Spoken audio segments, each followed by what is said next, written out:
ਸਤਿ ਸ਼੍ਰੀ ਅਕਾਲ ਦੋਸਤੋ, ਹਾਜ਼ਰ ਹੋਇਆ ਅੱਜ ਦੀ ਨਵੀਂ ਕਹਾਣੀ ਦੇ ਨਾਲ। ਉਮੀਦ ਹੈ ਤੁਹਾਨੂੰ ਜ਼ਰੂਰ ਪਸੰਦ ਆਵੇਗੀ। ਕਹਾਣੀ ਨੂੰ ਪੂਰਾ ਜ਼ਰੂਰ ਸੁਣਿਓ। ਮੈਂ ਉਹਨੂੰ ਆਪਣੇ ਕੋਲ ਕਰਦੇ ਹੋਏ ਕਿਹਾ ਕਿ ਤੈਨੂੰ ਬਹੁਤ ਸ਼ੌਂਕ ਆ ਨਾ ਮੇਰੇ ਨਾਲ ਪੰਗਾ ਲੈਣ ਦਾ। ਹੁਣ ਤੇਰੀ ਹਵਾ ਕਿੱਥੇ ਗਈ? ਤੂੰ ਮੇਰੇ ਮੂੰਹ 'ਤੇ ਥੱਪੜ ਮਾਰਿਆ ਸੀ ਤੇ ਆਪਣੀ ਤਾਕਤ ਦਿਖਾਈ ਸੀ। ਹੁਣ ਦਿਖਾ ਆਪਣੀ ਤਾਕਤ। ਮੈਂ ਆਪਣੀ ਬੇਇੱਜ਼ਤੀ ਦਾ ਬਦਲਾ ਉਹਦੇ ਕੋਲੋਂ ਲੈ ਲਿਆ ਸੀ। ਮੈਂ ਉਹਦੇ ਗਲ ਵਿੱਚ ਪਾਈ ਹੋਈ ਚੁੰਨੀ ਲਾਹ ਦਿੱਤੀ ਤੇ ਉਹਦੀ ਖੂਬਸੂਰਤੀ ਮੇਰੇ ਸਾਹਮਣੇ ਸੀ। ਮੈਂ ਕਿੱਦਾਂ ਆਪਣੇ 'ਤੇ ਕੰਟਰੋਲ ਕਰ ਸਕਦਾ ਸੀ? ਮੇਰੇ ਜਜ਼ਬਾਤ ਬੇਕਾਬੂ ਹੋ ਗਏ ਸੀ। ਉਹ ਮੇਰੀਆਂ ਮਿੰਨਤਾਂ ਕਰਦੀ ਸੀ ਤੇ ਰੋਂਦੀ ਸੀ। ਮੈਂ ਆਪਣੀ ਸ਼ਰਟ ਦੇ ਬਟਨ ਲਾਉਂਦਾ ਹੋਇਆ ਉਹਦੇ ਤੋਂ ਵੱਖ ਹੋਇਆ ਸੀ। ਮੇਰੇ ਚਿਹਰੇ 'ਤੇ ਇੱਕ ਵੱਖਰਾ ਹੀ ਸਕੂਨ ਸੀ ਤੇ ਮੈਂ ਜਦੋਂ ਉਹਦੇ ਬੁੱਲ੍ਹਾਂ ਨੂੰ ਆਪਣੇ ਬੁੱਲ੍ਹਾਂ ਦੇ ਨਾਲ ਜੋੜਦੀ। ਮੈਂ ਗਾਣਾ ਗਾਉਂਦਾ ਸੀ ਤੇ ਗੱਡੀ ਦੀ ਚਾਬੀ ਉਂਗਲ 'ਤੇ ਘੁਮਾਉਂਦਾ ਅੰਦਰ ਜਾਂਦਾ ਸੀ, ਪਰ ਮੇਰਾ ਗਾਣਾ ਉੱਥੇ ਹੀ ਬੰਦ ਹੋ ਗਿਆ। ਡਰਾਇੰਗ ਰੂਮ ਵਿੱਚ ਪੈਰ ਰੱਖਿਆ ਤਾਂ ਸਾਹਮਣੇ ਦੇਖ ਕੇ ਮੈਂ ਅੱਖਾਂ ਝਪਕਣੀਆਂ ਹੀ ਭੁੱਲ ਗਿਆ ਸੀ।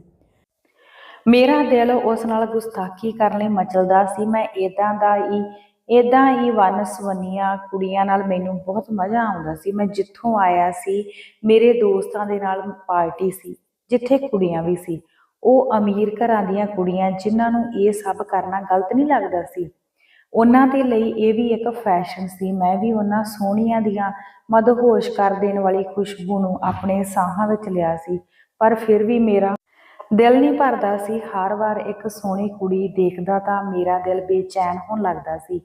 ਅੱਜ ਵੀ ਇਸ ਕੁੜੀ ਨੂੰ ਆਪਣੇ ਸਾਹਮਣੇ ਦੇਖਿਆ ਤਾਂ ਮੇਰੇ ਸਰੀਰ ਵਿੱਚ ਰੋਮਾਂਸ ਨੱਚਣ ਲੱਗ ਪਿਆ। ਮੈਂ ਕਿੰਨੀ ਦੇਰ ਉਹਨੂੰ ਦੇਖਦਾ ਰਿਹਾ। ਉਹ ਆਪਣੇ ਆਲੇ ਦੁਆਲੇ ਤੋਂ ਬੇਪਰਵਾਹ ਸੋਫਿਆਂ ਦੀ ਸਫਾਈ ਕਰਨ ਵਿੱਚ ਲੱਗੀ ਹੋਈ ਸੀ। ਉਹਨੇ ਇੰਨੇ ਸੋਹਣੇ ਸੂਟ ਵਿੱਚ ਉਹ ਗੁੱਡੀ ਲੱਗਦੀ ਸੀ। ਉਹਦੇ ਪਤਲੇ ਲੱਕ 'ਤੇ ਮੇਰਾ ਦਿਲ ਅਟਕਣ ਲੱਗ ਗਿਆ ਸੀ। ਉਹ ਸ਼ਾਇਦ ਇਸ ਘਰ ਵਿੱਚ ਨਵੀਂ ਸੀ, ਪਰ ਉਹ ਕਿਤੋਂ ਵੀ ਕੰਮ ਵਾਲੀ ਨਹੀਂ ਲੱਗਦੀ ਸੀ। ਜੋ ਵੀ ਸੀ ਇਸ ਵੇਲੇ ਸਾਡੇ ਘਰੇ ਕੰਮ ਕਰਦੀ ਸੀ। ਸ਼ਾਇਦ ਮੇਰੇ ਪਾਪਾ ਨੇ ਕੋਈ ਨਵੀਂ ਕੰਮ ਵਾਲੀ ਰੱਖੀ ਸੀ। ਮੈਂ ਆਪਣੇ ਬੁੱਲ੍ਹਾਂ 'ਤੇ ਜੀਭ ਫੇਰੀ। ਮੈਨੂੰ ਘਰ ਵਿੱਚ ਇੱਕ ਨਵਾਂ ਸ਼ਿਕਾਰ ਮਿਲ ਗਿਆ ਸੀ। ਮੈਂ ਹੌਲੀ ਹੌਲੀ ਉਹਦੇ ਕੋਲੇ ਪਹੁੰਚ ਗਿਆ ਤੇ ਮੈਂ ਆਪਣੀਆਂ ਨਜ਼ਰਾਂ ਨਾਲ ਉਹਦੇ ਸਾਰੇ ਸਰੀਰ ਨੂੰ ਦੇਖਿਆ ਤੇ ਅਗਲੇ ਹੀ ਪਲ ਮੇਰੇ ਹੱਥ ਉਹਦੀ ਬਾਂਹ 'ਤੇ ਜਾ ਕੇ ਟਿਕ ਗਏ। ਮੇਰੀ ਇਸ ਹਰਕਤ 'ਤੇ ਉਹ ਘਬਰਾ ਕੇ ਪਿੱਛੇ ਮੁੜੀ ਤੇ ਫਟਾਫਟ ਆਪਣੇ ਗਲੇ ਵਿੱਚ ਬੇਪਰਵਾਹੀ ਨਾਲ ਚੁੰਨੀ ਚੁੱਕ ਕੇ ਉਹਨੇ ਠੀਕ ਕੀਤਾ ਤੇ ਚਾਰੇ ਪਾਸੇ ਫੈਲਾ ਲਈ। ਸ਼ਾਇਦ ਮੇਰੀਆਂ ਨਜ਼ਰਾਂ ਵਿੱਚ ਕੁਝ ਇੱਦਾਂ ਦਾ ਸੀ ਕਿ ਉਹ ਇੱਕਦਮ ਹੀ ਘਬਰਾ ਕੇ ਆਪਣੇ ਆਪ ਨੂੰ ਲੁਕਾਉਣ 'ਤੇ ਮਜਬੂਰ ਹੋ ਗਈ ਸੀ। ਉਹਦਾ ਘਬਰਾਇਆ ਹੋਇਆ ਰੂਪ ਵੀ ਮੈਨੂੰ ਦੀਵਾਨਾ ਕਰਦਾ ਸੀ। ਡਰ ਦੇ ਨਾਲ ਕੰਬਦੇ ਉਹਦੇ ਨਾਜ਼ੁਕ ਜਿਹੇ ਬੁੱਲ੍ਹਾਂ ਤੋਂ ਕੁਝ ਹੀ ਮੈਂ ਦੂਰੀ 'ਤੇ ਸੀ ਤੇ ਮੈਂ ਉਹਦੇ ਬੁੱਲ੍ਹਾਂ ਵਿੱਚੋਂ ਨਮੀ ਚੋਰੀ ਕਰਨੀ ਚਾਹੁੰਦਾ ਸੀ। ਉਹਦਾ ਹੁਸਨ ਮੈਂ ਮਹਿਸੂਸ ਕਰਨਾ ਚਾਹੁੰਦਾ ਸੀ। ਇਹ ਮੇਰੀ ਸਭ ਤੋਂ ਵੱਡੀ ਕਮੀ ਸੀ ਕਿ ਮੈਂ ਬਹੁਤ ਜਲਦੀ ਜਜ਼ਬਾਤੀ ਹੋ ਜਾਂਦਾ ਸੀ। ਮੈਨੂੰ ਫਿਰ ਆਪਣੇ ਆਲੇ ਦੁਆਲੇ ਹੋਸ਼ ਨਹੀਂ ਰਹਿੰਦੀ ਸੀ। ਆਪਣੀਆਂ ਇਹਨਾਂ ਹਰਕਤਾਂ ਦਾ ਕਰਕੇ ਪਾਪਾ ਮੈਨੂੰ ਆਪਣੇ ਆਫਿਸ ਵਿੱਚ ਨਹੀਂ ਲਿਜਾਂਦੇ ਸੀ। ਕਹਿੰਦੇ ਕਿ ਤੇਰੇ ਕਰਕੇ ਆਫਿਸ ਵਿੱਚ ਮੇਰੀ ਇਮੇਜ ਖਰਾਬ ਹੁੰਦੀ ਹੈ। ਤੂੰ ਹਰ ਕੁੜੀ 'ਤੇ ਗੰਦੀ ਨਜ਼ਰ ਰੱਖਦਾ। ਤੂੰ ਬਾਜ਼ ਆ ਜਾ ਆਪਣੀਆਂ ਇਹਨਾਂ ਹਰਕਤਾਂ ਤੋਂ। ਮੈਂ ਤੇਰੇ ਨਾਲ ਕਿਸੇ ਦਿਨ ਬਹੁਤ ਬੁਰਾ ਪੇਸ਼ ਆਊਂਗਾ। ਪਰ ਮੈਂ ਕੀ ਕਰਦਾ? ਮਜਬੂਰ ਸੀ। ਜਿੱਥੇ ਸੋਹਣੀ ਕੁੜੀ ਨਹੀਂ ਦੇਖੀ ਤੇ ਮੇਰਾ ਦਿਲ ਮਚਲਣ ਲੱਗ ਜਾਂਦਾ ਸੀ। ਮੈਨੂੰ ਕੋਈ ਹੋਸ਼ ਹੀ ਨਹੀਂ ਰਹਿੰਦੀ ਸੀ। ਮੈਂ ਕਿੱਥੇ ਖੜਾ ਹੋਇਆ, ਮੈਨੂੰ ਕੋਈ ਦੇਖਦਾ ਜਾਂ ਨਹੀਂ। ਇਸ ਵੇਲੇ ਮੈਂ ਆਪਣੇ ਆਲੇ ਦੁਆਲੇ ਤੋਂ ਬੇਪਰਵਾਹ ਉਸ ਕੁੜੀ ਨੂੰ ਮਹਿਸੂਸ ਕਰਦਾ ਸੀ। ਮੈਂ ਮਦਹੋਸ਼ੀ ਵਿੱਚ ਅੱਗੇ ਹੋਇਆ। ਇਸ ਤੋਂ ਪਹਿਲਾਂ ਹੀ ਪਾਪਾ ਦੇ ਖੰਘਣ ਦੀ ਆਵਾਜ਼ ਆਈ। ਉਹ ਮੈਨੂੰ ਗੁੱਸੇ ਨਾਲ ਘੂਰਦੀ ਸੀ ਤੇ ਮੈਂ ਹੋਸ਼ ਜਿਹੀ ਵਿੱਚ ਆਇਆ ਸ਼ਰਮਿੰਦਗੀ ਨਾਲ ਆਪਣਾ ਸਿਰ ਖੁਰਕਣ ਲੱਗ ਪਿਆ। ਮੈਂ ਕਿਹਾ ਕਿ ਪਾਪਾ, ਮੈਂ ਇਸ ਕੁੜੀ ਤੋਂ ਪੁੱਛਦਾ ਸੀ ਕਿ ਇਹ ਕੌਣ ਆ? ਪਹਿਲਾਂ ਤਾਂ ਇਸ ਘਰ ਵਿੱਚ ਨਹੀਂ ਦੇਖਿਆ। ਇੰਨੀ ਦੇਰ ਨੂੰ ਕੁੜੀ ਮੌਕਾ ਦੇ ਕੇ ਉੱਥੋਂ ਚਲੀ ਗਈ। ਪਾਪਾ ਕਹਿਣ ਲੱਗੇ ਕਿ ਇਹ ਘਰ ਦੀ ਨਵੀਂ ਨੌਕਰਾਣੀ ਆ। ਇਸ ਤੋਂ ਪਹਿਲਾਂ ਇਹਦੀ ਮਾਂ ਕੰਮ ਕਰਦੀ ਸੀ ਤੇ ਉਹ ਵਿਚਾਰੀ ਇਸ ਦੁਨੀਆ ਤੋਂ ਚਲੀ ਗਈ। ਸਾਨੂੰ ਤਰਸ ਆ ਗਿਆ। ਇਹਦੀ ਮਾਂ ਦੀ ਥਾਂ ਤੇ ਇਹਨੂੰ ਰੱਖ ਲਿਆ। ਇਹਦੇ ਛੋਟੇ ਛੋਟੇ ਭੈਣ ਭਰਾ, ਉਹਨਾਂ ਦਾ ਸਹਾਰਾ ਬਣ ਜਾਊਗੀ। ਤੂੰ ਆਪਣੇ 'ਤੇ ਥੋੜ੍ਹਾ ਜਿਹਾ ਕੰਟਰੋਲ ਰੱਖ ਤਾਂ ਚੰਗਾ। ਪਾਪਾ ਨੇ ਨਜ਼ਰਾਂ ਨਾਲ ਮੈਨੂੰ ਵਾਰਨਿੰਗ ਦਿੱਤੀ ਤੇ ਗੁੱਸੇ ਨਾਲ ਕਿਹਾ ਸੀ। ਮੈਂ ਕਿਹਾ, ਪਾਪਾ ਤੁਹਾਨੂੰ ਆਪਣੇ ਮੁੰਡੇ 'ਤੇ ਯਕੀਨ ਨਹੀਂ? ਮੈਂ ਇੰਨਾ ਵੀ ਨਹੀਂ ਗਿਆ ਗੁਜ਼ਰਿਆ, ਨਹੀਂ ਕਿ ਮੇਰਾ ਸਟੈਂਡਰਡ ਇੰਨਾ ਹੀ ਨੀਵਾਂ ਹੋਵੇ ਕਿ ਇੱਕ ਨੌਕਰਾਣੀ ਦੇ ਨਾਲ। ਮੈਂ ਹੌਲੀ ਜਿਹੀ ਇਹ ਗੱਲ ਕਹੀ ਸੀ ਕਿ ਉਹ ਕੁੜੀ ਉੱਥੋਂ ਚਲੀ ਗਈ ਸੀ। ਸ਼ਾਇਦ ਰਸੋਈ ਵਿੱਚ ਕੰਮ ਕਰਨ ਲੱਗ ਪਈ ਸੀ। ਮੇਰੇ ਪਾਪਾ ਨੇ ਮੇਰੇ ਮੋਢੇ ਤੇ ਹੱਥ ਰੱਖਿਆ ਤੇ ਕਹਿਣ ਲੱਗਾ ਕਿ ਮੈਂ ਤੈਨੂੰ ਚੰਗੀ ਤਰ੍ਹਾਂ ਜਾਣਦਾ। ਪਤਾ ਨਹੀਂ ਕਿਹੜੀ ਮਾੜੀ ਘੜੀ ਸੀ ਜਦੋਂ ਤੂੰ ਇਸ ਘਰ ਵਿੱਚ ਜਨਮ ਲਿਆ। ਸਾਡੇ ਖਾਨਦਾਨ ਵਿੱਚ ਤਾਂ ਤੇਰੇ ਵਰਗਾ ਅੱਜ ਤੱਕ ਨਹੀਂ ਮੈਂ ਦੇਖਿਆ। ਮੈਨੂੰ ਤਾਂ ਡਰ ਆ ਕਿ ਕਿਤੇ ਇੱਕ ਦਿਨ ਤੂੰ ਸਾਡੇ ਖਾਨਦਾਨ ਦੀ ਇੱਜ਼ਤ ਮਿੱਟੀ ਵਿੱਚ ਨਾ ਮਿਲਾ ਦੇਵੇਂ। ਆਪਣੀ ਹੱਦ ਵਿੱਚ ਰਹੀਂ ਤੇ ਇਸ ਕੁੜੀ ਤੋਂ ਦੂਰ ਹੀ ਰਹੀਂ। ਅਸੀਂ ਆਪਣੇ ਘਰ ਦੀਆਂ ਔਰਤਾਂ ਨੂੰ ਬਹੁਤ ਇੱਜ਼ਤ ਦਿੰਦੇ ਆ, ਫਿਰ ਭਾਵੇਂ ਉਹ ਨੌਕਰਾਣੀ ਹੀ ਕਿਉਂ ਨਾ ਹੋਵੇ। ਇਹ ਗੱਲ ਆਪਣੇ ਦਿਮਾਗ ਵਿੱਚ ਬਿਠਾ ਲੈ। ਪਾਪਾ ਸਮਝਾ ਕੇ ਚਲੇ ਗਏ ਸੀ, ਜਦ ਕਿ ਮੈਂ ਪਾਪਾ ਦੀ ਇੱਕ ਗੱਲ ਨੂੰ ਇੱਕ ਕੰਨੋਂ ਸੁਣਿਆ ਤੇ ਦੂਜੇ ਕੰਨੋਂ ਕੱਢ ਦਿੱਤਾ ਸੀ। ਮੈਂ ਹੁਣ ਵੀ ਉਸ ਸੋਹਣੀ ਕੁੜੀ ਦੇ ਖਿਆਲਾਂ ਵਿੱਚ ਸੀ। ਇੱਜ਼ਤ ਤਾਂ ਮੈਂ ਵੀ ਔਰਤਾਂ ਦੀ ਕਰਦਾ ਸੀ, ਇੰਨੀ ਇੱਜ਼ਤ ਕਿ ਹਰ ਵੇਲੇ ਉਹਨਾਂ ਦੇ ਖਿਆਲਾਂ ਵਿੱਚ ਹੀ ਰਹਿੰਦਾ ਸੀ। ਉੱਠਦੇ ਬਹਿੰਦੇ ਸੌਂਦੇ ਜਾਗਦੇ ਮੈਨੂੰ ਬਸ ਹਰ ਪਾਸੇ ਸੋਹਣੀਆਂ ਕੁੜੀਆਂ ਦਿਖਦੀਆਂ ਸੀ ਤੇ ਹੁਣ ਤੇ ਇੱਕ ਸੋਹਣੀ ਕੁੜੀ ਮੇਰੇ ਘਰ ਵਿੱਚ ਸੀ। ਮੈਂ ਉਹਨੂੰ ਮਿਲੇ ਬਿਨਾਂ ਕਿੱਦਾਂ ਰਹਿ ਸਕਦਾ ਸੀ। ਮੈਂ ਖੁਸ਼ ਹੋ ਗਿਆ ਸੀ। ਮੈਂ ਗਾਣਾ ਜਿਹਾ ਗਾਉਂਦਾ ਹੋਇਆ ਆਪਣੇ ਕਮਰੇ ਵੱਲ ਚਲਾ ਗਿਆ। ਫਰੈਸ਼ ਹੋਣ ਤੋਂ ਬਾਅਦ ਮੈਂ ਇਹੋ ਕੰਮ ਕੀਤਾ ਤੇ ਕਿਹਾ ਕਿ ਮੇਰੇ ਕਮਰੇ ਵਿੱਚ ਇੱਕ ਕੱਪ ਕੌਫੀ ਲੈ ਕੇ ਆਓ। ਮੇਰੇ ਕਮਰੇ ਵਿੱਚ ਕੌਫੀ ਲਿਆਉਣ ਵਾਲੀ ਉਹੀ ਪੁਰਾਣੀ ਨੌਕਰਾਣੀ ਸੀਤਾ ਮਾਸੀ ਸੀ। ਉਹਨੇ ਮੈਨੂੰ ਆਪਣੇ ਬੱਚਿਆਂ ਦੀ ਤਰ੍ਹਾਂ ਪਾਲਿਆ ਸੀ, ਮੇਰਾ ਬੜਾ ਧਿਆਨ ਰੱਖਦੀ ਸੀ। ਮੈਂ ਵੀ ਉਹਦੀ ਬੜੀ ਇੱਜ਼ਤ ਕਰਦਾ ਸੀ। ਉਹਨੇ ਸਾਈਡ ਤੇ ਕੌਫੀ ਰੱਖ ਦਿੱਤੀ। ਜਦੋਂ ਜਾਣ ਲੱਗੀ ਤੇ ਮੈਂ ਕਿਹਾ, ਮਾਸੀ ਇਹ ਕੁੜੀ ਸਾਡੇ ਘਰ ਵਿੱਚ ਨਵੀਂ ਆਈ ਆ, ਇਹ ਕੌਣ ਆ? ਉਸ ਕੁੜੀ ਦਾ ਸੁਣਦੇ ਹੀ ਮਾਸੀ ਦੁਖੀ ਹੋ ਗਈ, ਕਹਿਣ ਲੱਗੀ ਕਿ ਮਾੜੀ ਕਿਸਮਤ ਆ ਵਿਚਾਰੀ ਦੀ। ਉਹਦੀ ਮਾਂ ਇੱਥੇ ਕੰਮ ਕਰਦੀ ਸੀ ਤੇ ਗਾਰਡਨ ਵਿੱਚ ਸਫਾਈ ਦਾ ਕੰਮ ਉਹਦੀ ਮਾਂ ਹੀ ਕਰਦੀ ਸੀ। ਇਹ ਮਨਜੀਤ ਦੀ ਕੁੜੀ ਆ, ਇਹਦਾ ਨਾਮ ਮੋਨਿਕਾ। ਵਿਚਾਰੀ ਦੀ ਮਾਂ ਬਿਮਾਰ ਹੋਈ ਤੇ ਦੁਬਾਰਾ ਉੱਠ ਨਹੀਂ ਸਕੀ। ਛੋਟੇ ਭੈਣ ਭਰਾ ਜਿਨ੍ਹਾਂ ਦੀ ਜ਼ਿੰਮੇਵਾਰੀ ਮੋਨਿਕਾ ਤੇ ਆ। ਵੱਡੇ ਸਾਹਿਬ ਤਾਂ ਬਹੁਤ ਵੱਡੇ ਦਿਲ ਵਾਲੇ ਆ। ਉਹਨਾਂ ਨੇ ਮੋਨਿਕਾ ਦੇ ਸਿਰ ਤੇ ਹੱਥ ਰੱਖਿਆ ਤੇ ਸਾਰੀ ਮਦਦ ਕੀਤੀ। ਉਹਨੂੰ ਘਰ ਨੌਕਰੀ ਦੇ ਲਈ ਵੀ ਰੱਖ ਲਿਆ। ਮੋਨਿਕਾ ਬੜੀ ਚੰਗੀ ਤੇ ਮਿਹਨਤੀ ਕੁੜੀ ਆ, ਆਪਣੀ ਪੜ੍ਹਾਈ ਵੀ ਕਰਦੀ ਆ ਤੇ ਨਾਲ ਨਾਲ ਇੱਥੇ ਕੰਮ ਵੀ ਕਰਦੀ ਆ ਤਾਂ ਕਿ ਆਪਣੇ ਭੈਣ ਭਰਾਵਾਂ ਦਾ ਖਰਚਾ ਚੁੱਕ ਸਕੇ। ਉਹ ਵਿਚਾਰੀ ਲਾਚਾਰ ਤੇ ਮਜਬੂਰ ਅਨਾਥ ਆ। ਉਹਦੇ ਅੱਗੇ ਪਿੱਛੇ ਕੋਈ ਨਹੀਂ। ਜਾਣੀ ਜੇ ਮੈਂ ਉਸ ਕੁੜੀ ਨਾਲ ਆਪਣੀ ਖੁਆਇਸ਼ ਪੂਰੀ ਕਰਾਂ ਤਾਂ ਮੈਨੂੰ ਕੋਈ ਰੋਕਣ ਵਾਲਾ ਨਹੀਂ। ਮੈਂ ਉਹਦੀ ਮਜਬੂਰੀ ਦਾ ਕਰਕੇ ਉਹਨੂੰ ਆਪਣੇ ਬੈੱਡ ਤੱਕ ਲਿਜਾ ਸਕਦਾ ਸੀ। ਉਹਦਾ ਸੋਹਣਾ ਜਿਹਾ ਚਿਹਰਾ ਮੇਰੀਆਂ ਅੱਖਾਂ ਅੱਗੇ ਘੁੰਮਣ ਲੱਗ ਪਿਆ ਸੀ। ਮਾਸੀ ਕਮਰੇ 'ਚੋਂ ਚਲੀ ਗਈ। ਜਿੱਦਾਂ ਹੀ ਰਾਤ ਹੋਈ ਮੇਰਾ ਮਨ ਉਸ ਕੁੜੀ ਲਈ ਮਚਲਣ ਲੱਗ ਪਿਆ ਸੀ। ਪੂਰਾ ਦਿਨ ਮੈਂ ਉਸ ਕੁੜੀ ਦੀ ਸ਼ਕਲ ਨਹੀਂ ਦੇਖੀ ਸੀ। ਸ਼ਾਇਦ ਉਹ ਮੇਰੇ ਸਾਹਮਣੇ ਨਹੀਂ ਆਉਣਾ ਚਾਹੁੰਦੀ ਸੀ। ਮੈਂ ਸਾਰਿਆਂ ਦੇ ਸੌਣ ਦਾ ਇੰਤਜ਼ਾਰ ਕਰਦਾ ਸੀ। ਸੌਣ ਤੋਂ ਪਹਿਲਾਂ ਮੈਂ ਆਪਣੀ ਦਾਦੀ ਕੋਲ ਜਾਂਦਾ ਸੀ ਤੇ ਉਹਦੇ ਨਾਲ ਗੱਲਾਂ ਕਰਦਾ ਸੀ। ਦਾਦੀ ਮੇਰੇ ਬਹੁਤ ਕਲੋਜ਼ ਸੀ, ਮੈਨੂੰ ਬਹੁਤ ਪਿਆਰ ਕਰਦੀ ਸੀ। ਮੈਂ ਵੀ ਉਹਨੂੰ ਬੜਾ ਪਿਆਰ ਕਰਦਾ ਸੀ। ਮਾਂ ਦੇ ਜਾਣ ਤੋਂ ਬਾਅਦ ਦਾਦੀ ਨੇ ਹੀ ਮੈਨੂੰ ਵੱਡਾ ਕੀਤਾ ਸੀ। ਮੈਂ 4-5 ਸਾਲ ਦਾ ਸੀ ਜਦੋਂ ਮੇਰੀ ਮਾਂ ਮੈਨੂੰ ਛੱਡ ਕੇ ਚਲੀ ਗਈ ਸੀ। ਮੇਰੀ ਦਾਦੀ ਨੇ ਮੇਰਾ ਧਿਆਨ ਰੱਖਿਆ ਸੀ। ਪਾਪਾ ਨੇ ਵੀ ਦੂਜਾ ਵਿਆਹ ਕਰਵਾਇਆ ਸੀ, ਪਰ ਉਹ ਔਰਤ ਚੰਗੀ ਨਹੀਂ ਸੀ। ਉਹਨੂੰ ਪਾਪਾ ਨਾਲੋਂ ਕੋਈ ਜ਼ਿਆਦਾ ਅਮੀਰ ਆਦਮੀ ਮਿਲ ਗਿਆ ਸੀ। ਉਹ ਵੀ ਸਾਨੂੰ ਛੱਡ ਕੇ ਚਲੀ ਗਈ ਸੀ। ਉਦੋਂ ਤੋਂ ਪਾਪਾ ਔਰਤਾਂ ਤੋਂ ਨਫ਼ਰਤ ਕਰਨ ਲੱਗ ਪਏ ਸੀ। ਉਹਨੇ ਦੁਬਾਰਾ ਵਿਆਹ ਨਹੀਂ ਕਰਵਾਇਆ ਤੇ ਮੈਂ ਵੀ ਹੁਣ ਵੱਡਾ ਹੋਣ ਲੱਗ ਪਿਆ ਸੀ। ਮੇਰੇ ਪਾਪਾ ਦੀ ਗਿਣਤੀ ਇੱਕ ਚੰਗੇ ਬਿਜ਼ਨਸਮੈਨ ਵਿੱਚੋਂ ਹੁੰਦੀ ਸੀ। ਪਾਪਾ ਇਕੱਲਾ ਸਾਰਾ ਬਿਜ਼ਨਸ ਸੰਭਾਲਦੇ ਸੀ। ਉਹ ਚਾਹੁੰਦੇ ਸੀ ਕਿ ਮੈਂ ਉਹਨਾਂ ਦੇ ਨਾਲ ਕੰਮ ਵਿੱਚ ਹੱਥ ਵਟਾਵਾਂ, ਪਰ ਮੈਂ ਇਹੀ ਕੰਮ ਨਹੀਂ ਕਰਨਾ ਚਾਹੁੰਦਾ ਸੀ। ਮੈਂ ਆਪਣੀ ਜ਼ਿੰਦਗੀ ਨੂੰ ਇੰਜੋਏ ਕਰਨਾ ਚਾਹੁੰਦਾ ਸੀ। ਕਿਸੇ ਤਰ੍ਹਾਂ ਦੀ ਰੋਕ ਟੋਕ ਮੈਨੂੰ ਪਸੰਦ ਨਹੀਂ ਸੀ। ਪਾਪਾ ਮੈਨੂੰ ਸੁਧਾਰਨ ਦੀ ਕੋਸ਼ਿਸ਼ ਕਰਦੇ ਸੀ, ਪਰ ਮੈਂ ਕਿੱਥੋਂ ਸੁਧਰਨ ਵਾਲਾ ਸੀ। ਜੋ ਮਜ਼ਾ ਵਿਗੜਨ ਵਿੱਚ, ਉਹ ਸੁਧਰਨ ਵਿੱਚ ਕਿੱਥੇ ਸੀ। ਮੈਨੂੰ ਦੋਸਤਾਂ ਦੇ ਨਾਲ ਅਵਾਰਾਗਰਦੀ ਕਰਨਾ, ਕੁੜੀਆਂ ਦੇ ਨਾਲ ਟਾਈਮ ਬਿਤਾਉਣਾ ਮੇਰੀ ਸਭ ਤੋਂ ਪਸੰਦ ਦਾ ਕੰਮ ਸੀ। ਹਜੇ ਮੈਂ ਦਾਦੀ ਦੇ ਕੋਲ ਆ ਕੇ ਬੈਠਾ ਸੀ।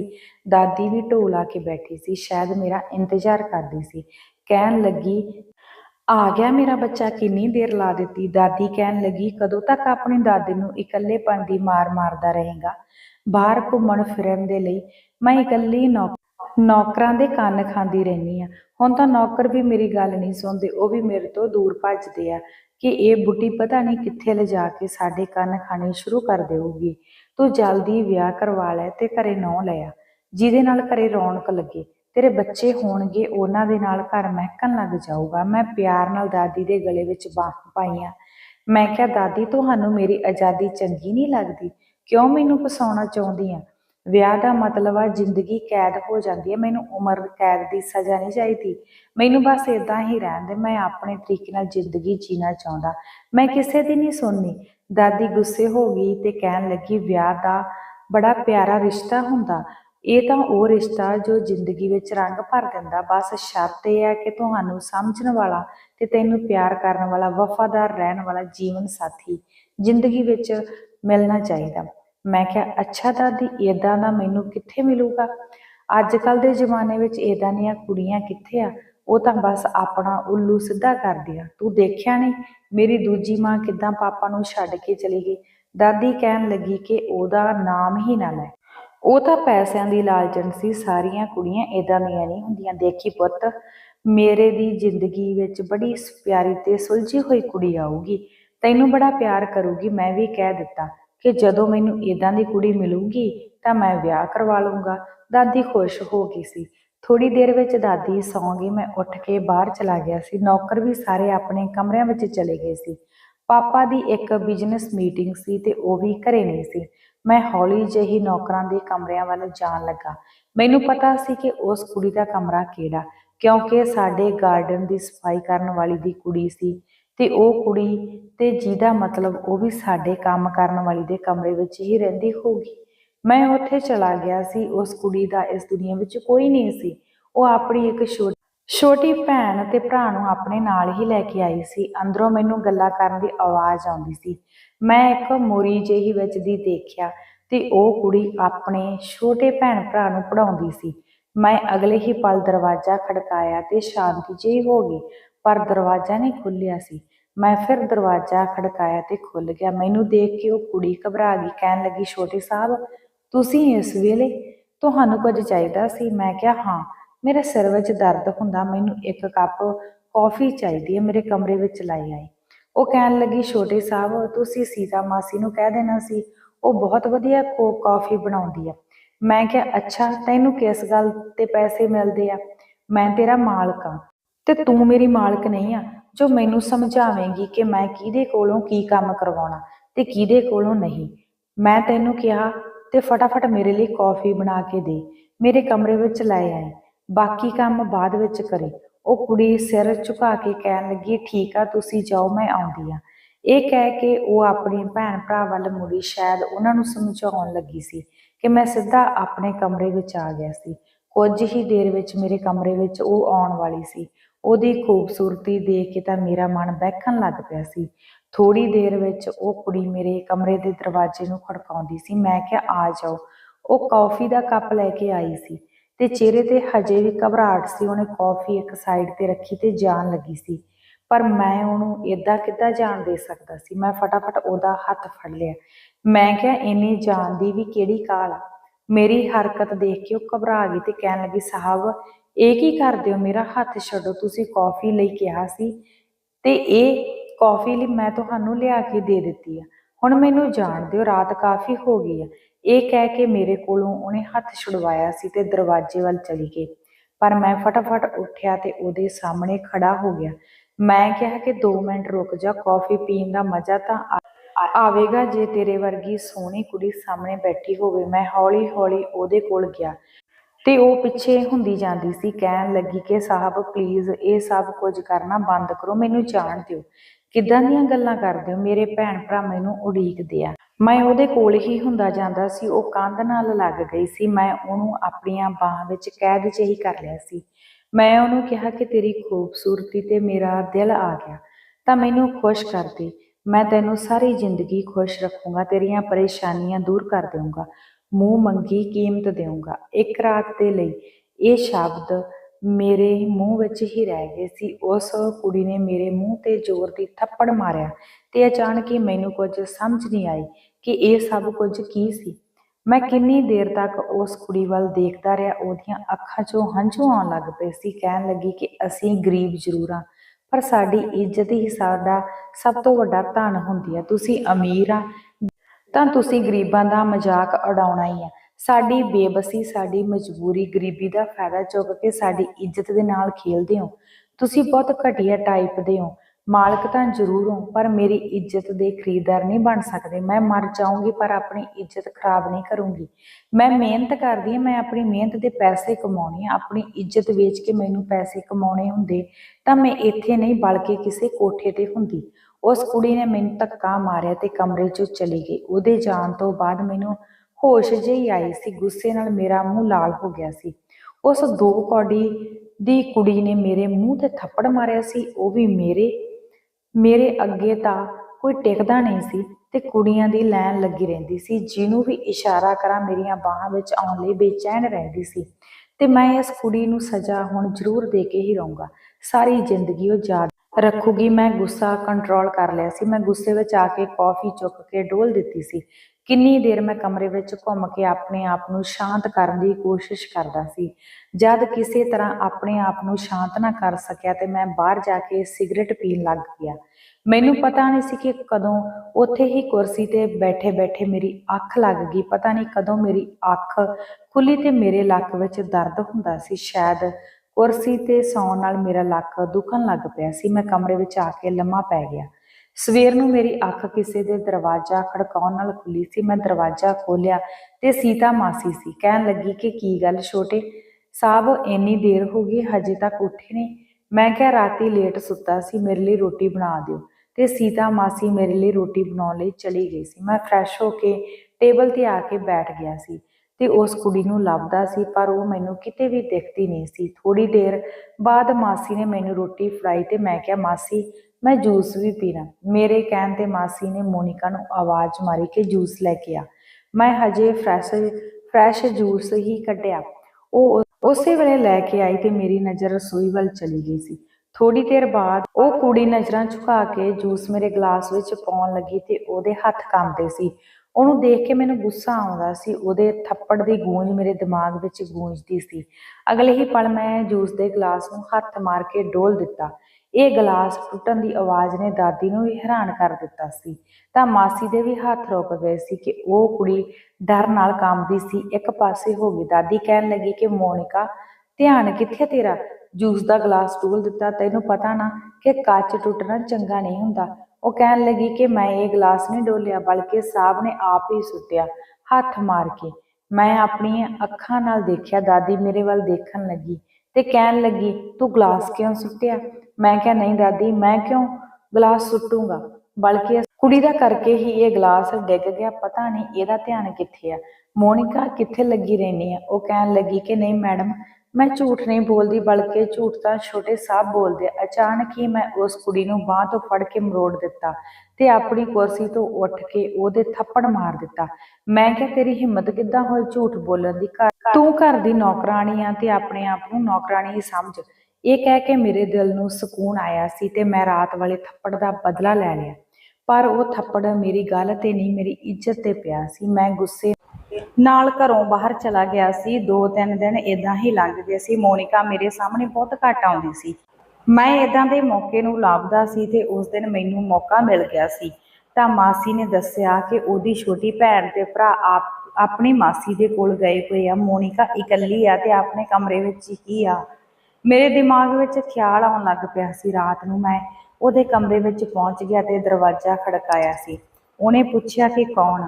ਮੈਂ ਕਿਹਾ ਕਿ ਮੈਂ ਅੰਮ੍ਰਿਤ ਹਾਂ, ਦਰਵਾਜ਼ਾ ਖੋਲ੍ਹ। ਉਹਨੇ ਮਨਾ ਕਰ ਦਿੱਤਾ ਤੇ ਕਹਿਣ ਲੱਗੀ, ਦਰਵਾਜ਼ਾ ਨਹੀਂ ਖੋਲੂੰਗੀ। ਇਸ ਵੇਲੇ ਮੇਰੇ ਕਮਰੇ ਵਿੱਚ ਕਿਉਂ ਆਇਆ? ਮੈਂ ਕਿਹਾ ਕਿ ਦਰਵਾਜ਼ਾ ਖੋਲ੍ਹ, ਨਹੀਂ ਤਾਂ ਮੈਂ ਤੋੜ ਕੇ ਅੰਦਰ ਆ ਜਾਊਂਗਾ। ਉਹਨੇ ਦਰਵਾਜ਼ਾ ਨਹੀਂ ਖੋਲ੍ਹਿਆ। ਮੈਨੂੰ ਗੁੱਸਾ ਆਇਆ। ਮੈਂ ਜ਼ੋਰ ਨਾਲ ਧੱਕਾ ਮਾਰਿਆ ਤੇ ਦਰਵਾਜ਼ਾ ਟੁੱਟ ਗਿਆ। ਮੈਨੂੰ ਉਮੀਦ ਨਹੀਂ ਸੀ ਕਿ ਦਰਵਾਜ਼ਾ ਇੰਨੀ ਜਲਦੀ ਟੁੱਟ ਜਾਊਗਾ। ਦਰਵਾਜ਼ਾ ਵੀ ਕਾਫੀ ਪੁਰਾਣਾ ਸੀ ਤੇ ਕਈ ਸਾਲਾਂ ਤੋਂ ਰਿਪੇਅਰ ਹੀ ਨਹੀਂ ਕਰਾਈ ਸੀ, ਇਸ ਲਈ ਮੇਰੇ ਇੱਕ ਧੱਕੇ ਨਾਲ ਹੀ ਟੁੱਟ ਗਿਆ ਸੀ। ਮੋਨਿਕਾ ਕੰਬੀ ਜਾਂਦੀ ਸੀ। ਕਹਿਣ ਲੱਗੀ ਕਿ ਦੇਖ, ਮੇਰੇ ਕੋਲ ਨਹੀਂ ਆਉਣਾ, ਮੇਰੇ ਨਾਲ ਕੁਝ ਵੀ ਗਲਤ ਕਰਨ ਦੀ ਕੋਸ਼ਿਸ਼ ਨਹੀਂ ਕਰਨੀ। ਮੈਂ ਸਾਰਿਆਂ ਨੂੰ ਦੱਸ ਦੇਵਾਂਗੀ। ਮੈਂ ਤੇਰੀ ਦਾਦੀ ਨੂੰ ਵੀ ਦੱਸ ਦਿਆਂਗੀ। ਉਹ ਮੇਰੀਆਂ ਮਿੰਨਤਾਂ ਕਰਦੀ ਸੀ। ਮੈਂ ਉਹਦੇ ਕੋਲ ਹੀ ਹੁੰਦਾ ਜਾਂਦਾ ਸੀ। ਅਗਲੇ ਪਲ ਮੈਂ ਉਹਨੂੰ ਫੜ ਲਿਆ ਤੇ ਮੈਂ ਕਿਹਾ, ਬੜਾ ਸ਼ੌਂਕ ਆ ਨਾ ਤੈਨੂੰ ਮੇਰੇ ਨਾਲ ਪੰਗਾ ਲੈਣ ਦਾ? ਲੈ ਅੱਜ ਮੇਰੇ ਨਾਲ ਲੈ ਪੰਗਾ। ਕਿਉਂ ਦੂਰ ਭੱਜਦੀਆਂ? ਦਿਖਾ ਆਪਣੀ ਤਾਕਤ। ਉਸ ਦਿਨ ਤੋਂ ਮੇਰੇ ਮੂੰਹ ਤੇ ਤੂੰ ਥੱਪੜ ਮਾਰ ਕੇ ਆਪਣੀ ਤਾਕਤ ਦਿਖਾਈ ਸੀ, ਹੁਣ ਤੇਰੀ ਸਾਰੀ ਤਾਕਤ ਕਿੱਥੇ ਗਈ? ਇਹ ਕਹਿ ਕੇ ਮੈਂ ਉਹਦੀ ਚੁੰਨੀ ਲਾ ਦਿੱਤੀ। ਉਹਦੀ ਖੂਬਸੂਰਤੀ ਮੇਰੇ ਸਾਹਮਣੇ ਸੀ, ਮੇਰੇ ਕੋਲੋਂ ਕੰਟਰੋਲ ਨਹੀਂ ਹੋਇਆ। उस रात मैं अपनी बेइज्जती का बदला लिया। वो रोंदी रही, मिन्नतां करदी रही। ਜਦੋਂ मैं ਉਹਦੇ ਤੋਂ ਵਾਕਿਫ ਹੋਇਆ ਤੇ ਮੈਨੂੰ ਬੜਾ ਸਕੂਨ ਜਿਹਾ ਫੀਲ ਹੋਇਆ। मैं अपनी शर्ट ਦੇ बटन ला के ਉਹਦੇ ਤੋਂ ਵਾਕਿਫ ਹੋਇਆ ਸੀ। मैं ਕਿਹਾ, ਜੇ ਕਿਸੇ ਨੂੰ ਦੱਸਣ ਦੀ ਕੋਸ਼ਿਸ਼ ਕੀਤੀ ਤਾਂ ਤੇਰੀ ਇੱਕ ਛੋਟੀ ਭੈਣ ਵੀ ਆ, ਸਮਝੀ ਨਾ। मैं ਉਹਨੂੰ ਧਮਕੀ ਦਿੱਤੀ ਤੇ ਕਮਰੇ ਵਿੱਚੋਂ ਬਾਹਰ ਆ ਗਿਆ। मैं ਆਪਣਾ ਬਦਲਾ ਲੈ ਲਿਆ ਸੀ। ਪਤਾ ਨਹੀਂ ਦਿਲ ਫਿਰ ਮੇਰਾ ਦਿਲ ਉਹਦੇ ਲਈ ਮਚਲਣ ਲੱਗ ਪਿਆ ਸੀ। ਉਹਦੇ ਵਿੱਚ ਹਲਕੇ ਇਸ ਤੋਂ ਪਹਿਲਾਂ ਕਦੀ ਵੀ ਇੱਦਾਂ ਨਹੀਂ ਹੋਇਆ ਸੀ। ਮੈਂ ਜਿਸ ਕੁੜੀ ਨਾਲ ਇੱਕ ਵਾਰ ਮਿਲਦਾ ਤੇ ਦੁਬਾਰਾ ਉਹਦੇ ਕੋਲ ਨਹੀਂ ਜਾਂਦਾ ਸੀ। ਮੋਨਿਕਾ ਪਹਿਲੀ ਕੁੜੀ ਸੀ ਜਿਹਦੇ ਤੇ ਮੇਰਾ ਵਾਰ-ਵਾਰ ਦਿਲ ਆਈ ਜਾਂਦਾ ਸੀ। ਮੈਂ ਤੀਸਰੇ ਦਿਨ ਫਿਰ ਉਹਦੇ ਕਮਰੇ ਵਿੱਚ ਚਲਾ ਗਿਆ। ਦਰਵਾਜ਼ਾ ਥੋੜਾ ਖੁੱਲ੍ਹਾ ਹੋਇਆ ਸੀ ਤੇ ਫਰਸ਼ ਤੇ ਬੈਠੀ ਸੀ। ਬੜੀ ਉਦਾਸ ਸੀ, ਪਹਿਲਾਂ ਨਾਲੋਂ ਕਮਜ਼ੋਰ ਲੱਗਦੀ ਸੀ। ਮੈਨੂੰ ਦੇਖ ਕੇ ਡਰ ਗਈ ਤੇ ਕਹਿਣ ਲੱਗੀ, ਹੁਣ ਕਿਉਂ ਆਇਆ? ਤੂੰ ਆਪਣਾ ਬਦਲਾ ਲੈ ਲਿਆ, ਮੇਰੀ ਇੱਜ਼ਤ ਬਰਬਾਦ ਕਰ ਦਿੱਤੀ। ਮੈਂ ਕਿਹਾ, ਮੇਰਾ ਦਿਲ ਫਿਰ ਕਰਦਾ। ਤੂੰ ਇੰਨੀ ਸੋਹਣੀ ਆ ਕਿ ਮੇਰੇ ਕੋਲੋਂ ਵਾਕਈ ਰਹਿ ਨਹੀਂ ਹੁੰਦਾ। ਇਹ ਕਹਿ ਕੇ ਮੈਂ ਉਹਦੇ ਕੋਲ ਹੋਇਆ ਹੀ ਸੀ। ਉਹਦੇ ਨਾਲ ਰਿਸ਼ਤਾ ਕੀ ਬਣਾਇਆ, ਮੇਰਾ ਤਾਂ ਦਿਲ ਟਿਕਦਾ ਹੀ ਨਹੀਂ ਸੀ। ਜਦੋਂ ਤੱਕ ਮੈਂ ਉਹਦੇ ਕੋਲ ਨਹੀਂ ਜਾਂਦਾ ਸੀ, ਮੇਰਾ ਦਿਲ ਨਹੀਂ ਮੰਨਦਾ ਸੀ। ਹਰ ਵੇਲੇ ਉਹਨੂੰ ਆਪਣੇ ਆਲੇ ਦੁਆਲੇ ਦੇਖਣਾ ਚਾਹੁੰਦਾ ਸੀ। ਉਹ ਰੋਂਦੀ, ਮੇਰੇ ਸਾਰੇ ਕੰਮ ਕਰਦੀ ਸੀ। ਮੈਂ 2 ਵਾਰ ਉਹਦੇ ਕੋਲ ਚਲਾ ਗਿਆ ਸੀ। ਤੀਸਰੀ ਵਾਰ ਉਹਦੇ ਕੋਲ ਹੋਣ ਲੱਗਾ ਤੇ ਮੇਰੇ ਅੱਗੇ ਉਹਨੇ ਹੱਥ ਫੈਲਾ ਦਿੱਤੇ ਤੇ ਰੋਣ ਲੱਗ ਪਈ। ਉਹਦੇ ਹੱਥਾਂ ਵਿੱਚ ਇੱਕ ਛੋਟੀ ਜਿਹੀ ਪੁੜੀ ਰੱਖੀ ਹੋਈ ਸੀ। ਮੈਂ ਹੈਰਾਨੀ ਨਾਲ ਕਿਹਾ ਕਿ ਇਹ ਕੀ ਆ? ਕਹਿਣ ਲੱਗੀ ਕਿ ਇਸ ਪੁੜੀ ਵਿੱਚ ਜ਼ਹਿਰ ਆ, ਮੈਂ ਖਾਣ ਲਈ ਲੈ ਕੇ ਆਈ ਹਾਂ, ਪਰ ਆਪਣੀ ਜਾਨ ਦੇਣ ਦੇ ਲਈ ਮੇਰੇ ਵਿੱਚ ਹਿੰਮਤ ਨਹੀਂ। ਜਦੋਂ ਵੀ ਮਰਨ ਦਾ ਸੋਚਦੀ ਹਾਂ ਤੇ ਮੇਰੇ ਭੈਣ ਭਰਾ ਦਾ ਚਿਹਰਾ ਮੇਰੀਆਂ ਅੱਖਾਂ ਦੇ ਸਾਹਮਣੇ ਆਉਣ ਲੱਗ ਜਾਂਦਾ। ਮੇਰੇ ਬਾਅਦ ਉਹਨਾਂ ਦਾ ਕੀ ਹੋਵੇਗਾ? ਮੈਂ ਸੋਚ ਕੇ ਇਹ ਮਰ ਵੀ ਨਹੀਂ ਸਕਦੀ, ਪਰ ਮੇਰੇ ਕੋਲ ਰੋਜ਼ ਦੀ ਜਿੱਲਤ ਬਰਦਾਸ਼ਤ ਨਹੀਂ ਹੁੰਦੀ। ਤੂੰ ਮੇਰੇ ਨਾਲ ਨਜਾਇਜ਼ ਰਿਸ਼ਤਾ ਬਣਾਉਣਾ ਤੇ ਮੈਂ ਸਭ ਕੁਝ ਸਵੀਕਾਰ ਇਹ ਨਹੀਂ ਕਰ ਸਕਦੀ।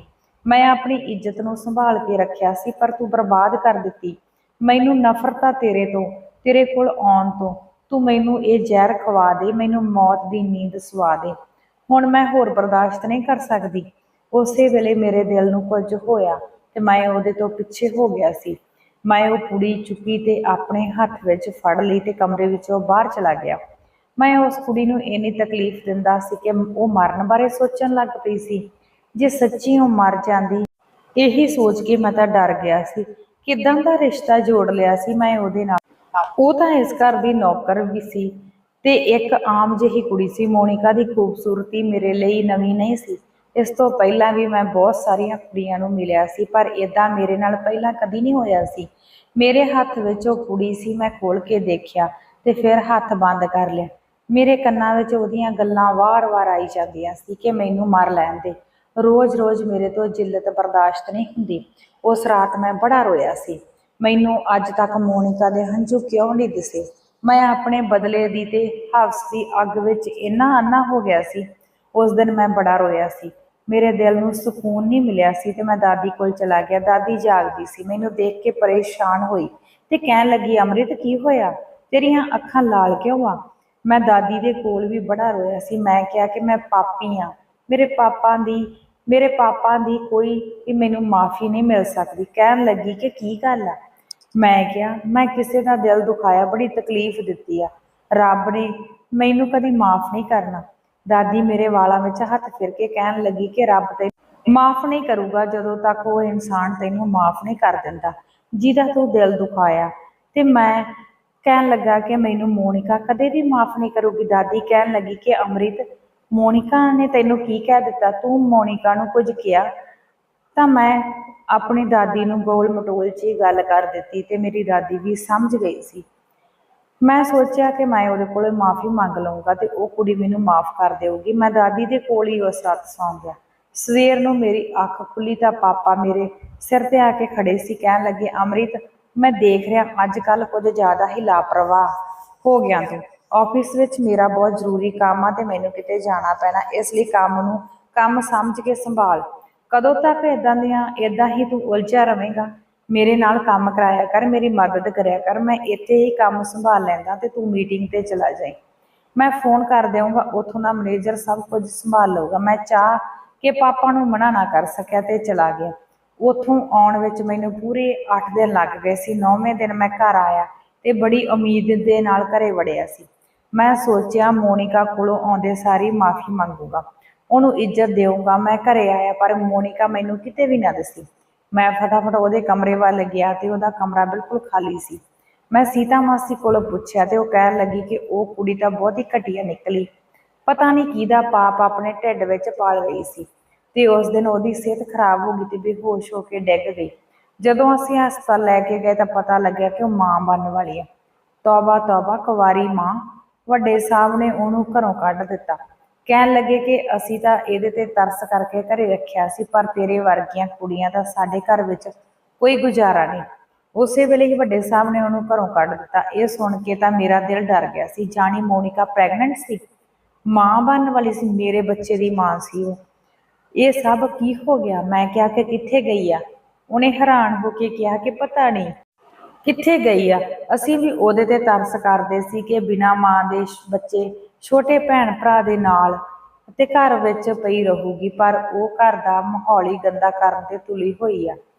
ਤੇ ਉਹ ਇਹ ਕਹਿ ਰਹੀ ਸੀ, ਮੈਨੂੰ ਇਸ ਘਰ ਵਿੱਚੋਂ ਨਾ ਕੱਢੋ, ਮੈਨੂੰ ਇੱਥੇ ਹੀ ਰਹਿਣ ਦਿਓ, ਛੋਟੇ ਮਾਲਕ ਦੇ ਆਉਣ ਦੀ ਵੇਟ ਕਰ ਲਓ, ਮੈਂ ਤੁਹਾਨੂੰ ਸਭ ਕੁਝ ਸੱਚ ਦੱਸ ਦੇਵਾਂਗੀ। ਪਤਾ ਨਹੀਂ ਤੁਹਾਡਾ ਨਾਮ ਕਿਉਂ ਲੈਂਦੀ ਸੀ, ਪਰ ਵੱਡੇ ਸਾਹਿਬ ਨੇ ਉਹਨੂੰ ਘਰੋਂ ਕੱਢ ਦਿੱਤਾ। ਚੰਗਾ ਹੋਇਆ ਉਸ ਪਾਪਾਂ ਦੀ ਪੋਟਲੀ ਨੂੰ ਘਰੋਂ ਬਾਹਰ ਕੱਢ ਦਿੱਤਾ। ਇਹ ਕਹਿ ਕੇ ਸੀਤਾ ਮਾਸੀ ਆਪਣੇ ਕੰਮ ਵਿੱਚ ਬਿਜੀ ਹੋ ਗਈ। ਮੈਂ ਫਟਾਫਟ ਆਪਣੇ ਕਮਰੇ ਵਿੱਚ ਚਲਾ ਗਿਆ ਤੇ ਬੇਚੈਨ ਹੋ ਗਿਆ, ਕਿਉਂਕਿ ਉਹ ਦਾਦੀ ਦੇ ਬਹੁਤ ਕਰੀਬ ਸੀ। ਦਾਦੀ ਦੀ ਸੇਵਾ ਦਿਲ ਲਾ ਕੇ ਕਰਦੀ ਸੀ। ਮੈਂ ਦਾਦੀ ਦੇ ਕੋਲ ਗਿਆ। ਦਾਦੀ ਰੱਬ ਦਾ ਨਾਮ ਲੈਂਦੀ ਸੀ। ਮੈਂ ਉਹਦਾ ਇੰਤਜ਼ਾਰ ਕਰਨ ਲੱਗਾ। ਜਦੋਂ ਦਾਦੀ ਮੇਰੇ ਕੋਲ ਆ ਕੇ ਬੈਠੀ ਤਾਂ ਮੈਂ ਪਰੇਸ਼ਾਨ ਦੇਖ ਕੇ ਕਹਿਣ ਲੱਗਾ, ਕੀ ਗੱਲ ਆ? ਅੰਮ੍ਰਿਤ ਕੁਝ ਕਹਿਣਾ ਚਾਹੁੰਦਾ? ਮੈਂ ਕਿਹਾ, ਹਾਂ ਦਾਦੀ, ਉਹ ਕੁੜੀ ਮੋਨਿਕਾ ਤੁਹਾਨੂੰ ਦੱਸ ਕੇ ਗਈ ਆ ਕਿ ਕਿੱਥੇ ਆ? ਮੇਰੇ ਕੋਲ ਤਾਂ ਚੰਗੀ ਤਰ੍ਹਾਂ ਬੋਲ ਵੀ ਨਹੀਂ ਹੁੰਦਾ ਸੀ। ਦਾਦੀ ਨੇ ਮੈਨੂੰ ਅਜੀਬ ਜਿਹੀਆਂ ਨਜ਼ਰਾਂ ਨਾਲ ਪੁੱਛਿਆ ਕਿ ਤੂੰ ਕਿਉਂ ਪੁੱਛਦਾ? ਮੈਂ ਕਿਹਾ, ਦਾਦੀ, ਉਹ ਮੇਰੇ ਨਾਲ ਗੱਲ ਮੇਰੇ ਮੂੰਹ ਵਿੱਚ ਹੀ ਰਹਿ ਗਈ ਸੀ ਤੇ ਮੇਰੇ ਕੋਲੋਂ ਕੁਝ ਬੋਲ ਵੀ ਨਹੀਂ ਹੁੰਦਾ ਸੀ। ਦਾਦੀ ਨੇ ਮੇਰੇ ਗਲ ਤੇ ਥੱਪੜ ਮਾਰਿਆ। ਮੈਂ ਹੈਰਾਨੀ ਨਾਲ ਉਹਦੇ ਵੱਲ ਦੇਖਦਾ ਸੀ ਤੇ ਉਹ ਕਹਿਣ ਲੱਗੀ ਕਿ ਮੈਨੂੰ ਇਹ ਤਾਂ ਪਤਾ ਸੀ ਕਿ ਤੂੰ ਵਿਗੜ ਗਿਆ ਵੈ, ਅਵਾਰਾਗਰਦੀ ਕਰਦਾ, ਪਰ ਇੰਨਾ ਡਿੱਗ ਜਾਵੇਗਾ ਮੈਨੂੰ ਉਮੀਦ ਨਹੀਂ ਸੀ। ਤੂੰ ਉਹਦੀ ਜ਼ਿੰਦਗੀ ਖਰਾਬ ਕਰ ਦਿੱਤੀ, ਉਹਦੀ ਇੱਜ਼ਤ ਦੇ ਨਾਲ ਖੇਡਿਆ। ਉਹ ਤੇਰੇ ਬੱਚੇ ਦੀ ਮਾਂ ਬਣਨ ਵਾਲੀ ਸੀ ਤੇ ਬੇਸਹਾਰਾ ਛੱਡ ਕੇ ਤੂੰ ਚਲਾ ਗਿਆ। ਕਿਉਂ ਕੀਤਾ ਤੂੰ ਏਦਾਂ? ਮੈਂ ਹੈਰਾਨੀ ਨਾਲ ਦਾਦੀ ਦੇ ਵੱਲ ਦੇਖਿਆ। ਸ਼ਰਮਿੰਦਗੀ ਨਾਲ ਮੇਰੀਆਂ ਨਜ਼ਰਾਂ ਨੀਵੀਆਂ ਹੋ ਗਈਆਂ ਸੀ। ਕਹਿਣ ਲੱਗੀ ਕਿ ਜਦੋਂ ਉਹਨੂੰ ਆਪਣੇ ਮਾਂ ਬਣਨ ਦਾ ਪਤਾ ਲੱਗਿਆ ਤੇ ਬੜਾ ਰੋਈ ਸੀ। ਤੇਰੇ ਪਿਓ ਨੇ ਉਹਨੂੰ ਘਰੋਂ ਕੱਢ ਦਿੱਤਾ। ਉਹ ਵਿਚਾਰੀ ਤਾਂ ਤੇਰੇ ਪਿਓ ਦੇ ਸਾਹਮਣੇ ਤੇਰਾ ਨਾਮ ਵੀ ਨਾ ਲੈ ਸਕੀ। ਉਹਨੂੰ ਪਤਾ ਸੀ ਕਿ ਉਹਦੀ ਗੱਲ ਤੇ ਕਿਸੇ ਨੇ ਵਿਸ਼ਵਾਸ ਨਹੀਂ ਕਰਨਾ। ਬਸ ਇਹੀ ਕਹਿੰਦੀ ਸੀ ਕਿ ਛੋਟੇ ਸਾਹਿਬ ਨੂੰ ਆ ਲੈਣ ਦਿਓ, ਮੈਂ ਸਭ ਕੁਝ ਸੱਚ ਦੱਸ ਦੇਵਾਂਗੀ। ਮੈਂ ਗਲਤ ਨਹੀਂ, ਬੇਗੁਨਾਹ। ਮੈਨੂੰ ਵਿਸ਼ਵਾਸ ਵੀ ਆ ਕਿ ਉਹ ਕੁੜੀ ਗਲਤ ਨਹੀਂ ਹੋ ਸਕਦੀ ਸੀ। ਜਿੱਦਾਂ ਤੇਰਾ ਨਾਮ ਲੈਂਦੀ ਸੀ ਮੈਨੂੰ ਪਤਾ ਲੱਗ ਗਿਆ ਸੀ। ਮੈਂ ਸੀਤਾ ਨੂੰ ਕਿਹਾ ਸੀ ਕਿ ਮੋਨਿਕਾ ਨੂੰ ਜਾਣ ਤੋਂ ਪਹਿਲਾਂ ਮੇਰੇ ਕਮਰੇ ਵਿੱਚ ਭੇਜ। ਮੋਨਿਕਾ ਚਲੀ ਹੀ ਸੀ ਕਿ ਮੇਰੇ ਕੋਲ ਆ ਗਈ। ਮੈਂ ਉਹਨੂੰ ਵਿਸ਼ਵਾਸ ਦਿਵਾਇਆ ਸੀ। ਉਹ ਵਿਚਾਰੀ ਮੇਰਾ ਪਿਆਰ ਦੇਖ ਕੇ ਟੁੱਟ ਗਈ ਸੀ। ਉਹ ਬੜਾ ਰੋਈ ਸੀ। ਰੋਂਦੀ ਰੋਂਦੀ ਨੇ ਮੈਨੂੰ ਸਭ ਕੁਝ ਸੱਚ ਦੱਸ ਦਿੱਤਾ ਸੀ। ਤੇਰੇ ਤੋਂ ਮੈਨੂੰ ਇਹ ਉਮੀਦ ਨਹੀਂ ਸੀ। ਮੈਂ ਬੜਾ ਸ਼ਰਮਿੰਦਾ ਸੀ। ਮੇਰੀਆਂ ਅੱਖਾਂ ਵਿੱਚੋਂ ਹੰਝੂ ਆਉਂਦੇ ਸੀ। ਮੈਂ ਕਿਹਾ, ਦਾਦੀ, ਮੈਂ ਉਹਦੇ ਕੋਲੋਂ ਮਾਫੀ ਮੰਗਣਾ ਚਾਹੁੰਦਾ, ਪਰ ਮੈਨੂੰ ਮੌਕਾ ਹੀ ਨਹੀਂ ਮਿਲਿਆ। ਮੈਂ ਉਹਨੂੰ ਆਪਣੀ ਜ਼ਿੰਦਗੀ ਵਿੱਚ ਲਿਆਉਣਾ ਚਾਹੁੰਦਾ, ਇੱਜ਼ਤ ਦੇਣਾ ਚਾਹੁੰਦਾ, ਆਪਣੇ ਬੱਚੇ ਦਾ ਨਾਮ ਦੇਣਾ ਚਾਹੁੰਦਾ। ਪਲੀਜ਼ ਦੱਸ ਦਿਓ ਉਹ ਕਿੱਥੇ ਗਈ ਹੈ? ਮੈਂ ਤੜਫਦਾ। ਅਗਲੇ ਹੀ ਪਲ ਦਾਦੀ ਨੇ ਮੈਨੂੰ ਆਪਣੇ ਨਾਲ ਲਾਇਆ ਤੇ ਕਹਿਣ ਲੱਗੀ, ਮੈਨੂੰ ਪਤਾ ਤੂੰ ਪਛਤਾਉਣਾ। ਉਸ ਦਿਨ ਵੀ ਤੂੰ ਮੇਰੇ ਕਮਰੇ ਵਿੱਚ ਆਇਆ ਸੀ, ਤੈਨੂੰ ਆਪਣੀ ਗਲਤੀ ਦਾ ਅਹਿਸਾਸ ਸੀ। ਹਜੇ ਵੀ ਦੇਰ ਨਹੀਂ ਹੋਈ। ਮੋਨਿਕਾ ਨੂੰ ਮੈਂ ਆਪਣੇ ਫਲੈਟ ਵਿੱਚ ਰੱਖਿਆ ਹੋਇਆ, ਜੋ ਤੇਰੇ ਪਿਓ ਨੇ ਕੁਝ ਦਿਨ ਪਹਿਲਾਂ ਹੀ ਖਰੀਦਿਆ ਸੀ। ਉੱਥੇ ਉਹਦੀ ਦੇਖਭਾਲ ਦੇ ਲਈ ਮੈਂ ਇੱਕ ਕੁੜੀ ਨੂੰ ਵੀ ਰੱਖਿਆ ਸੀ। ਜਾ ਕੇ ਉਹਦੇ ਕੋਲੋਂ ਮਾਫੀ ਮੰਗ ਲੈ, ਹਮੇਸ਼ਾ ਦੇ ਲਈ ਆਪਣੀ ਜ਼ਿੰਦਗੀ ਵਿੱਚ ਲੈ ਆ। ਇੱਦਾਂ ਦੀ ਜੀਵਨ ਸਾਥੀ ਕਿਸਮਤ ਵਾਲਿਆਂ ਨੂੰ ਮਿਲਦੀ ਆ। ਬਹੁਤ ਚੰਗੀ ਆ, ਉਹਦਾ ਦਿਲ ਬਹੁਤ ਵੱਡਾ, ਤੈਨੂੰ ਮਾਫ ਕਰ ਦਿਓ। ਮੈਂ ਦਾਦੀ ਦੇ ਹੱਥ ਚੁੰਮ ਕੇ ਬਾਹਰ ਨਿਕਲ ਕੇ ਆ ਗਿਆ ਤੇ ਮੈਂ ਫਟਾਫਟ ਫਲੈਟ ਪਹੁੰਚ ਗਿਆ ਸੀ। ਦਰਵਾਜ਼ਾ ਖੋਲ ਕੇ ਅੰਦਰ ਆਇਆ ਤੇ ਉਹ ਸੋਫੇ ਤੇ ਬੈਠੀ ਸੀ। ਉਹਦੇ ਭੈਣ ਭਰਾ ਵੀ ਸੋਫੇ ਤੇ ਬੈਠੇ ਪੜ੍ਹਾਈ ਕਰਦੇ ਸੀ। ਉਹਨਾਂ ਦਾ ਚਿਹਰਾ ਤਾਂ ਪੀਲਾ ਹੀ ਹੋ ਗਿਆ ਸੀ। ਮੈਂ ਫਿਰ ਆਪਣੇ ਕੀਤੇ ਤੇ ਸ਼ਰਮਿੰਦਾ ਹੁੰਦਾ ਸੀ ਕਿ ਮੈਂ ਨਾਜ਼ੁਕ ਜਿਹੀ ਪਿਆਰੀ ਜੀ ਕੁੜੀ ਦਾ ਕਿੰਨਾ ਦਿਲ ਦੁਖਾਇਆ। ਮੈਂ ਤਾਂ ਇਸ ਕਾਬਲ ਵੀ ਨਹੀਂ ਸੀ ਕਿ ਮੈਂ ਉਹਦੇ ਸਾਹਮਣੇ ਉਹਦੇ ਕੋਲੋਂ ਮਾਫੀ ਮੰਗ ਸਕਦਾ। ਕਿੰਨੀ ਦੇਰ ਦਰਵਾਜ਼ੇ ਤੇ ਖੜਾ ਹਿੰਮਤ ਕਰਦਾ ਰਿਹਾ। ਉਹਨੇ ਆਪ ਹੀ ਮੇਰੇ ਕੋਲ ਆਉਣ ਦਾ ਅਹਿਸਾਸ ਕਰ ਲਿਆ ਸੀ। ਮੇਰੇ ਵੱਲ ਦੇਖਿਆ ਤੇ ਮੈਂ ਉਹਦੇ ਸਾਹਮਣੇ ਖੜਾ ਸੀ। ਉਹਨੇ ਨਫ਼ਰਤ ਜਿਹੀ ਨਾਲ ਮੂੰਹ ਫਿਰ ਲਿਆ। ਮੈਂ ਉਹਦੇ ਕੋਲ ਜਾ ਕੇ ਖੜਾ ਹੋ ਗਿਆ। ਮੈਂ ਕਿਹਾ ਪਲੀਜ਼ ਮੈਨੂੰ ਮਾਫ਼ ਕਰ ਦੇ, ਮੈਂ ਆਪਣੀ ਗਲਤੀ ਤੇ ਸ਼ਰਮਿੰਦਾ। ਮੈਂ ਬੜਾ ਤੜਫਦਾ, ਮੈਨੂੰ ਰਾਤ ਨੂੰ ਨੀਂਦ ਨਹੀਂ ਆਉਂਦੀ। ਮੈਨੂੰ ਜਦੋਂ ਪਤਾ ਲੱਗਿਆ ਕਿ ਤੂੰ ਘਰ ਛੱਡ ਕੇ ਆ ਗਈ ਆਂ ਤਾਂ ਮੈਂ ਮਰਨ ਵਾਲਾ ਹੋ ਗਿਆ ਸੀ। ਮੈਨੂੰ ਅਹਿਸਾਸ ਆ ਮੈਂ ਤੈਨੂੰ ਪਿਆਰ ਕਰਨ ਲੱਗ ਪਿਆ, ਇਸ ਲਈ ਬਾਰ-ਬਾਰ ਤੇਰੇ ਕੋਲ ਆਉਂਦਾ ਸੀ ਕਿਉਂਕਿ ਮੇਰੇ ਦਿਲ ਵਿੱਚ ਤੇਰੇ ਲਈ ਪਿਆਰ ਸੀ। ਪਲੀਜ਼ ਮੋਨਿਕਾ, ਮੈਨੂੰ ਮਾਫ਼ ਕਰ ਦੇ। ਮੈਂ ਆਪਣੀ ਜ਼ਿੰਦਗੀ ਵਿੱਚ ਤੈਨੂੰ ਲਿਆਉਣਾ ਚਾਹੁੰਦਾ। ਤੂੰ ਮੈਨੂੰ ਚੰਗਿਆਈ ਦਾ ਰਾਹ ਦਿਖਾ ਸਕਦੀ ਆਂ। ਮੈਂ ਉਹਦੇ ਪੈਰਾਂ ਵਿੱਚ ਬੈਠ ਗਿਆ ਸੀ। ਉਹ ਫਟਾਫਟ ਮੇਰੇ ਤੋਂ ਦੂਰ ਹੋਈ ਤੇ ਫਟਾਫਟ ਸੋਫੇ ਤੇ ਬੈਠ ਗਈ। ਮੈਂ ਰੋਣ ਲੱਗ ਪਿਆ ਸੀ। ਮੈਂ ਛੋਟੇ ਬੱਚਿਆਂ ਵਾਂਗ ਰੋਂਦਾ ਸੀ। ਮੋਨਿਕਾ ਨੇ ਮੇਰੇ ਹੱਥ ਆਪਣੇ ਹੱਥਾਂ ਵਿੱਚ ਲਏ ਤੇ ਕਹਿਣ ਲੱਗੀ, ਨਹੀਂ ਛੋਟੇ ਸਾਹਿਬ, ਨੌਕਰਾਂ ਦੇ ਪੈਰਾਂ ਵਿੱਚ ਬੈਠ ਕੇ ਨਹੀਂ ਰੋਂਦੇ। ਮੈਂ ਫਟਾਫਟ ਉਹਦੇ ਬੁੱਲ੍ਹਾਂ ਤੇ ਹੱਥ ਰੱਖ ਦਿੱਤਾ। ਮੈਂ ਕਿਹਾ ਤੂੰ ਨੌਕਰ ਨਹੀਂ ਆ, ਬਲਕਿ ਮੇਰੇ ਲਈ ਬਹੁਤ ਖਾਸ ਆ। ਮੇਰੇ ਹੋਣ ਵਾਲੇ ਬੱਚੇ ਦੀ ਮਾਂ, ਮੇਰੀ ਜ਼ਿੰਦਗੀ ਆ। ਮੈਨੂੰ ਮਾਫ਼ ਕਰ ਦਿਓ। ਮੈਂ ਤੈਨੂੰ ਹੁਣ ਅਪਣਾਉਣਾ ਚਾਹੁੰਦਾ। ਮੈਂ ਆਪਣੇ ਬੱਚੇ ਨੂੰ ਨਾਮ ਦੇਣਾ ਚਾਹੁੰਦਾ। ਦਾਦੀ ਨੇ ਸੱਚ ਕਿਹਾ ਸੀ ਕਿ ਮੋਨਿਕਾ ਦਾ ਦਿਲ ਬਹੁਤ ਵੱਡਾ। ਉਹਨੇ ਮੈਨੂੰ ਮਾਫ਼ ਕਰ ਦਿੱਤਾ ਸੀ। ਮੈਂ ਉਹਦੇ ਹੱਥ ਫੜ ਕੇ ਆਪਣੇ ਘਰ ਲੈ ਆਇਆ ਸੀ। ਆਪਣੇ ਪਿਓ ਦੇ ਸਾਹਮਣੇ ਖੜਾ ਹੋ ਕੇ ਮੈਂ ਇਸ ਜੁਰਮ ਨੂੰ ਸਵੀਕਾਰ ਕਰ ਲਿਆ ਸੀ। ਮੋਨਿਕਾ ਦੇ ਨਾਲ ਜ਼ਬਰਦਸਤੀ ਕਰਨ ਵਾਲਾ ਕੋਈ ਹੋਰ ਨਹੀਂ ਬਲਕਿ ਮੈਂ ਹੀ ਸੀ। ਮੋਨਿਕਾ ਦੀ ਇਹਦੇ ਵਿੱਚ ਕੋਈ ਗਲਤੀ ਨਹੀਂ ਸੀ। ਮੇਰੀ ਗੱਲ ਸੁਣ ਕੇ ਮੇਰੇ ਪਿਓ ਨੇ ਮੇਰੇ ਮੂੰਹ ਤੇ ਥੱਪੜ ਮਾਰਿਆ ਸੀ। ਮੋਨਿਕਾ ਕੋਲੋਂ ਮੇਰੇ ਕੀਤੇ ਦੀ ਮਾਫ਼ੀ ਵੀ ਮੰਗੀ ਸੀ ਕਿ ਮੈਨੂੰ ਨਹੀਂ ਪਤਾ ਸੀ ਕਿ ਮੇਰਾ ਮੁੰਡਾ ਤੇਰਾ ਮੁਜਰਿਮ ਆ। ਉਲਟਿਆ ਮੈਂ ਤੈਨੂੰ ਘਰੋਂ ਕੱਢ ਦਿੱਤਾ। ਜਦੋਂ ਮੋਨਿਕਾ ਪਾਪਾ ਦੇ ਜੁੜੇ ਹੋਏ ਹੱਥਾਂ ਨੂੰ ਆਪਣੇ ਹੱਥਾਂ ਵਿੱਚ ਲੈ ਕੇ ਕਹਿਣ ਲੱਗੀ ਕਿ ਤੁਹਾਨੂੰ ਮਾਫ਼ੀ ਮੰਗਣ ਦੀ ਕੋਈ ਲੋੜ ਨਹੀਂ, ਮੈਂ ਅੰਮ੍ਰਿਤ ਨੂੰ ਵੀ ਮਾਫ਼ ਕਰ ਦਿੱਤਾ। ਫਿਰ ਮੈਂ ਪਾਪਾ ਨਾਲ ਮੋਨਿਕਾ ਦੇ ਨਾਲ ਵਿਆਹ ਦੀ ਗੱਲ ਕੀਤੀ। ਉਹਨਾਂ ਨੇ ਮਨਾ ਨਹੀਂ ਕੀਤਾ ਬਲਕਿ ਖੁਸ਼ੀ-ਖੁਸ਼ੀ ਮੇਰਾ ਉਹਦੇ ਨਾਲ ਵਿਆਹ ਕਰ ਦਿੱਤਾ। ਮੋਨਿਕਾ ਮੇਰੇ ਕਮਰੇ ਵਿੱਚ ਵਹੁਟੀ ਬਣ ਕੇ ਬੈਠੀ ਸੀ। ਜਦੋਂ ਮੈਂ ਕਮਰੇ ਵਿੱਚ ਗਿਆ ਤਾਂ ਮੈਨੂੰ ਬੜਾ ਸਕੂਨ ਜਿਹਾ ਫੀਲ ਹੁੰਦਾ ਸੀ। ਉਸ ਰਾਤ ਮੋਨਿਕਾ ਦਾ ਸਾਥ ਮੇਰੇ ਲਈ ਬਹੁਤ ਸੀ। ਮੈਂ ਆਪਣੀਆਂ ਬਾਹਾਂ ਵਿੱਚ ਲੈ ਕੇ ਸਕੂਨ ਨਾਲ ਉਹਨੂੰ ਸੌਂ ਗਿਆ ਸੀ।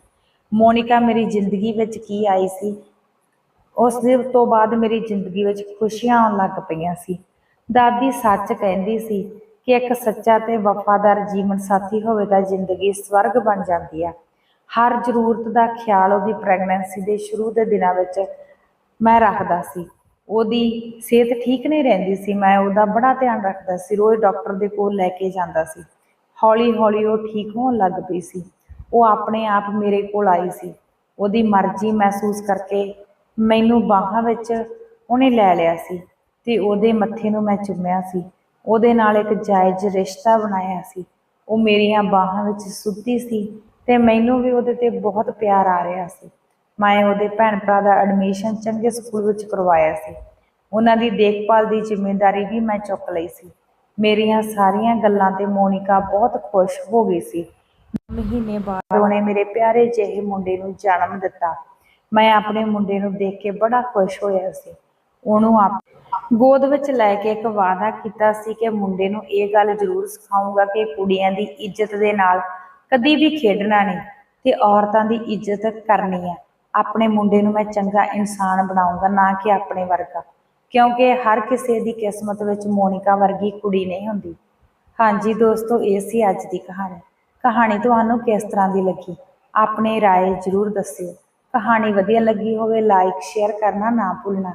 ਚੈਨਲ ਤੇ ਪਹਿਲੀ ਵਾਰ ਆਏ ਹੋ ਤਾਂ ਚੈਨਲ ਨੂੰ ਸਬਸਕ੍ਰਾਈਬ ਕਰਕੇ ਜ਼ਰੂਰ ਜਾਇਓ।